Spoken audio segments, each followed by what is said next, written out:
I'd like to welcome everybody to the Economic Development Committee meeting. I see Councilor Carney's here, Councilor Driscoll, and I don't see any other city councilors. Okay, and our first item on the agenda is a request for the correction of ordinance number 145, and I believe Mr. Clifford's going to speak to this. Good morning. Yes, it's just a change in the name of the entity. We were originally informed that it was JMA Wireless, and now have corrected that to the real estate holding company that is to own the property. Okay. Any questions from my fellow councilors on this item? Hearing none, but I have a question. I don't know if anybody from Economic Development's on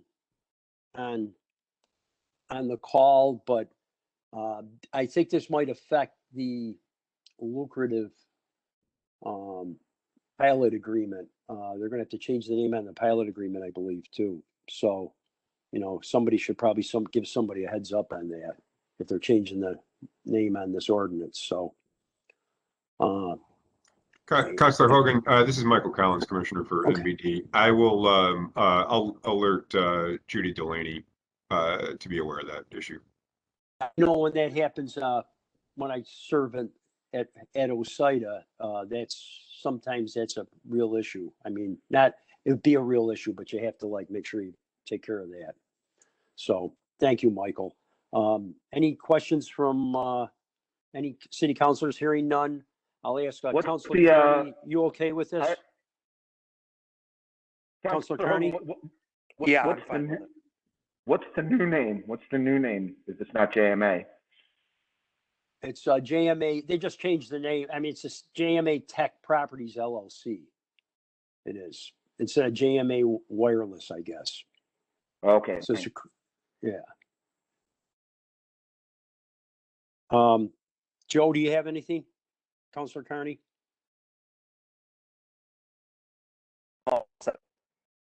Are you in favor of moving this forward, Councilor Carney? Yes. And Mr. Okay, he is, and I am, and Councilor Bay said he was okay with this too. So let's go on to the next agenda item, which is Miss Lamandel, are you on?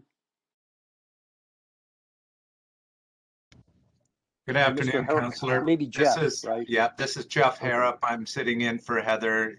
She's still on another meeting that she's unable to get away from.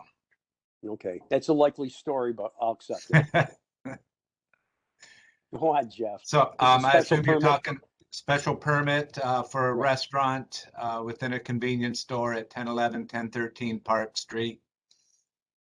3 waivers were granted with respect to the special permit parking requirements, the street line treatment area requirements, and screening regulations.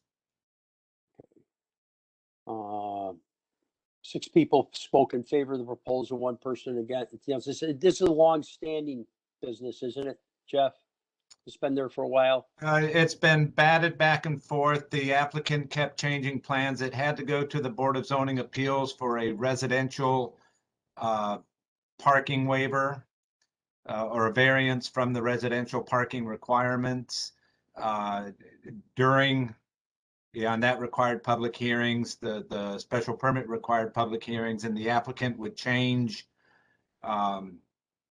the proposal in one form or another, at inopportune moments. So we had to just keep postponing decisions and rescheduling public hearings until they finally settled on a final floor plan and a final proposal. Okay. Councilor Carney, I believe this is your council district. Are you okay with this? Okay. Councilor Carney's okay. I'm okay, and Councilor Bay's okay. Is there any other questions from any of the other councilors around the call? Okay, I guess we'll move this forward. Thanks, Jeff, and thanks everybody on this call. I believe that is it. Just 2 items, right, Brian? Brian, you weren't around? Councilor, yes, that's correct. Okay, thank you. Yeah, Thank just you. 2 items. Okay, thank you. Okay, so thank you, folks, and finance is next at 11:30. That's at noon, Counselor.